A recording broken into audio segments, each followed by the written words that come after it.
in order for us to be people of impact, be people who the next generation is going to reap a harvest from, it means that we need to live like little children.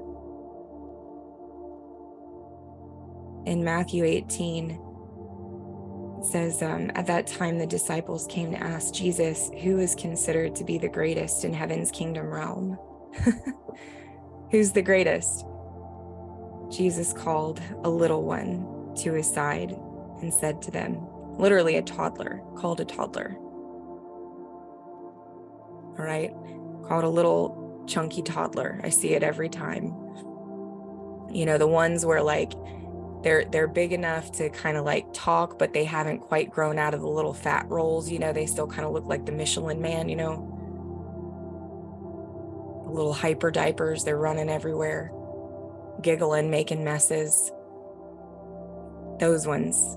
And said, learn this well.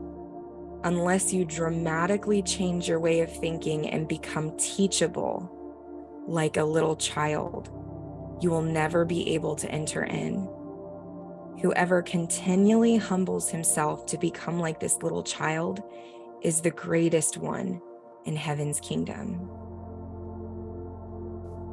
And he goes on to talk about if you care for those little children, then you're tenderly caring for me. So mamas, I want to tell you this too.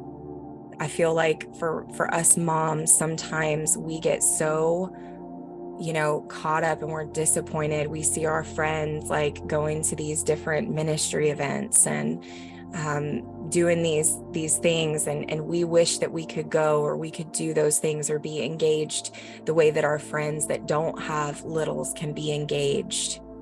Right? And this scripture is so encouraging because he says, if you tenderly care for this little one on my behalf, you are tenderly caring for me.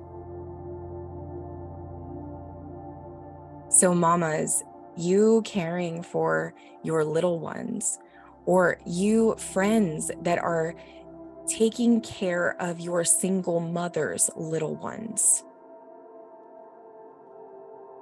that is a high form of ministry. You know, single moms need help. They need to support. Two of the greatest needs of single moms are financial support, because they provide most of the support for their household. And many times, like 35%, only 35% receive the child support that they're ordered, which is a tragedy, okay?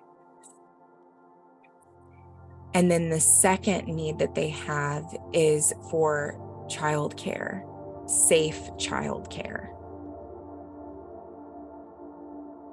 And I'm really praying that the Lord would raise up ministers of childcare through Arise Kingdom Ministries.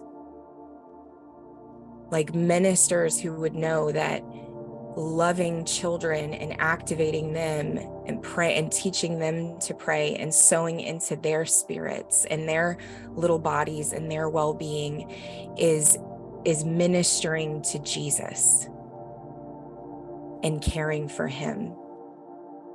The same way, if not more so, than the person who is behind the pulpit on the platform speaking to the adults that think that they have all the answers. You know, my life is a reflection of my mother's ministry to me. And I think about it and I'm like, man, I'm walking in the harvest of my mother's prayers. And it's crazy to me. My mom never got to see me do ministry. But I am feasting. I am still eating off of her harvest. And I'm feeding you off of her harvest.